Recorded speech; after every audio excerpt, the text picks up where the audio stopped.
आदिल दुरानी और राखी सावंत की mystery life में अब शर्लिन चोपड़ा की भी एंट्री हो गई है। कुछ दिनों पहले तक शर्लिन चोपड़ा के और राखी सावंत के बीच एक युद्ध सा छिड़ा हुआ था। दोनों तरफ से सवाल और जवाब की ऐसी बरसात हो रही थी कि सोशल मीडिया यूजर्स का अच्छा खासा एंटरटेनमेंट हो रहा था। हम आपको शर्लिन चोपड़ा का वो पूरा इंटरव्यू दिखाएंगे जिसमें शर्लिन चोपड़ा ने आदिल और राखी को लेकर अपनी बात रखी है, मगर उससे पहले हम आपको गुजरे हुए लम्हों की एक झलक दिखाते हैं। मैंने कुछ मीडिया वालों के ज़रिए ये जाना है कि राखी सावंत को बहुत दिक्कत हो रही है। अगर हम इंसाफ की गुहार लगाने पुलिस चौकी न जाएं तो कहाँ जाएं? हाँ, राखी सावंत के घर जाएं, उससे ये निवेदन करें कि वो हमें इंसाफ दिलाए। शर्म आनी चाहिए उसे। एक महिला होते हुए पीड़ित महिलाओं के प्रति वो सहानुभूति नहीं दिखा सकती है। अजीब बात है ये। पता है हम सबको कि राखी सावंत दुनिया की नंबर 1 अटेंशन सीकर है, इस बात में कोई दोहराई नहीं है, लेकिन एक लिमिट होती है हर चीज की। राखी सावंत को समझना चाहिए कि बात यहाँ पर सिर्फ शर्लिन चोपड़ा की नहीं हो रही है। वो कहती है अरे शर्लिन चोपड़ा तो जिस्म की नुमाइश करती है। तो बहन आप क्या करते हो? चर्बी की नुमाइश करते हो ना। अरे शर्लिन चोपड़ा तो अंग प्रदर्शन करती है, तो आप क्या करते हो? बदसूरती का प्रदर्शन करते हो। दिमाग से पैदल है वो औरत, समझती नहीं है। अरे अटेंशन के लिए और भी कई तरीके होते हैं अटेंशन पाने के लिए, कि बंद करे ये नौटंकी। मीडिया के सामने है आदिल, मिस आदिल, क्या है ये नौटंकी?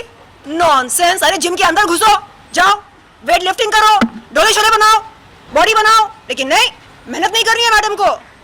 बस 24 घंटे मीडिया पापराजी, नौटंकी। शर्लिन चोपड़ा का इंटरव्यू दिखाने से पहले आपको ये भी बताते चलें कि सोशल मीडिया पर इस इंटरव्यू को लेकर तरह तरह की खबरें घूम रही है, मगर मुंबई प्रेस हमेशा से अपने व्यूअर्स को सच दिखाने की कोशिश में रहा है और आगे भी रहेगा।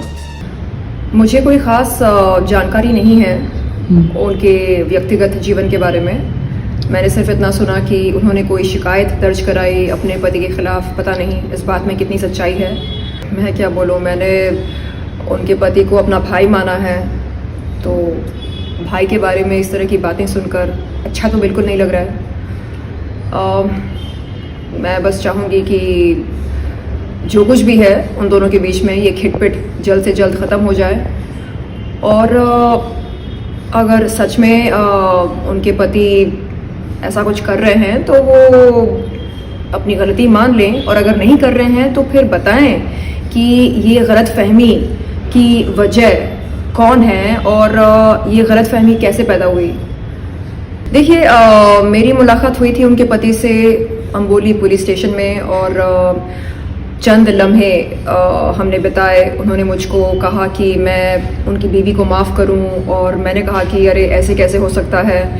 अगर आपकी बहन के साथ किसी ने ऐसा व्यवहार किया, ऐसा बर्ताव किया, तो क्या आप उसे माफ़ करेंगे? आपकी बहन की आपत्तिजनक तस्वीरें या बहन के आपत्तिजनक वीडियोस किसी ने मीडिया को बुलाकर अगर दिखाया, तो क्या आप उसे माफ़ करेंगे? और मैंने पूछा कि क्या अगर आपकी बहन को किसी ने वैश्या कहा तो क्या आप उसे माफ़ करेंगे? तो उनके पास कोई जवाब नहीं था। उन्होंने सर नीचे करके कहा कि आपको तो पता है ना वो सर फ्री है, आप माफ़ कर सकते हैं ना। तो मैंने कहा नहीं, आप बहुत ही स्वार्थी बनकर उनके पक्ष में बात कर रहे हैं। आप निष्पक्ष रूप से इस पूरे हादसे को देखिए और उसके बाद मुझे बताइए, एक भाई के नाते क्या आप अपनी बहन के लिए स्टैंड लेंगे या नहीं लेंगे? आप अवश्य लेंगे अपनी बहन के लिए स्टैंड। आपकी बहन के साथ कोई इस तरह का व्यवहार करे, इस तरह का बर्ताव करे, आप कतई बर्दाश्त नहीं करोगे। तो हम क्यों बर्दाश्त करें? क्यों? तो उन्होंने यही बात कही कि आप बड़े होना, यानी मैंने पूछा एक्सक्यूज़ मी, बड़े मतलब? तो नहीं, मतलब आप ज़्यादा सूझे हुए इंसान हो और आप समझते हो चीज़ों को, तो आप माफ़ कर दीजिए। तो मैंने कहा कि नहीं, ऐसे नहीं होगा। जो कानून की प्रक्रिया है उसे हमें स्वीकार करना होगा। अब देखते हैं कि हाई कोर्ट में क्या फैसला दिया जाता है इस केस के संबंध से। मुझे कुछ नहीं पता इन दोनों के बारे में, लेकिन इतना मैं कह सकती हूँ आदिल के साथ कुछ समय बिताकर पुलिस स्टेशन में कि वो बंदा जो है सुलझा हुआ है, यानी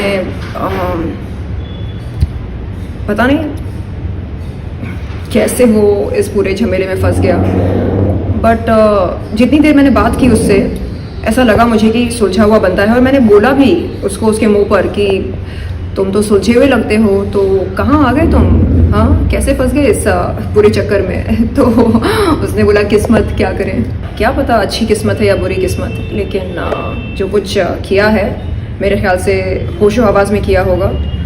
आंखें बंद करके तो शादी नहीं की, तो जिस किसी वजह से शादी की उस वजह को वो मद्देनज़र रखते हुए इस पूरे झमेले को ठीक करें और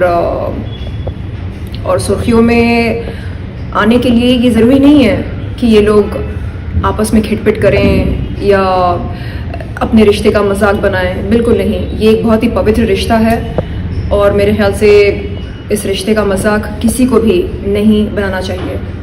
शर्लिन के इस पूरे इंटरव्यू में उन्होंने आदिल दुरानी को लेकर कोई खास बात नहीं कही है, बल्कि शर्लिन चोपड़ा ने भी अपनी बातों से जाहिर किया कि ये पूरा का पूरा खेल सुर्खियों में बने रहने का है। क्या पता अच्छी किस्मत है या बुरी किस्मत, लेकिन जो कुछ किया है मेरे ख्याल से होशो हवास में किया होगा।